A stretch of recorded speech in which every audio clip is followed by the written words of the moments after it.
This update from the Western Dairy Management Conference is brought to you by Western Dairy Business Magazine.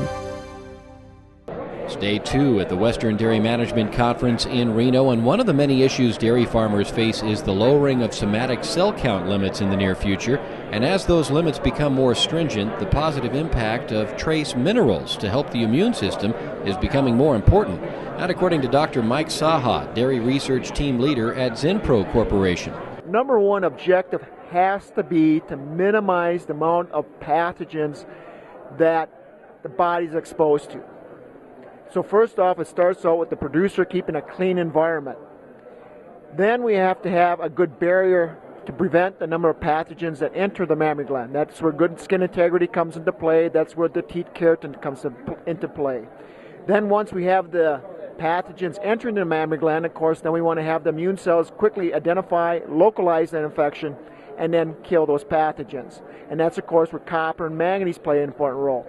Now, in that process of killing those pathogens, we generate free radicals. Now, these free radicals, sometimes, it's kind of, I don't know if you ever saw the movie Caddyshack, okay?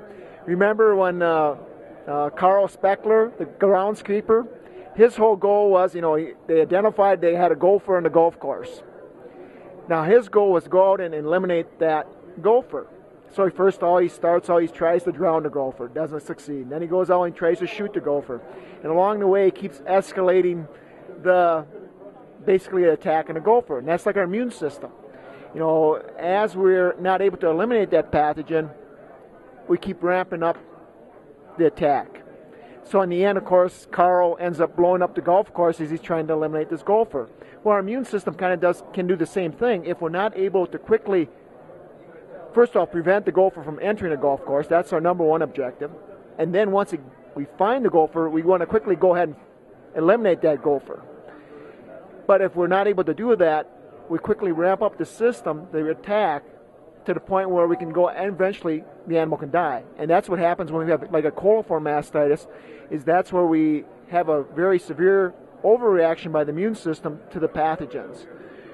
And that's where the body, again, the immune system, once we've done the damage or eliminated the pathogens, we want to go ahead and clean up those free radicals that we generated in the process of killing those bacteria. And that's where our antioxidants come into play. Copper is an antioxidant, manganese is an antioxidant, and then of course we had selenium.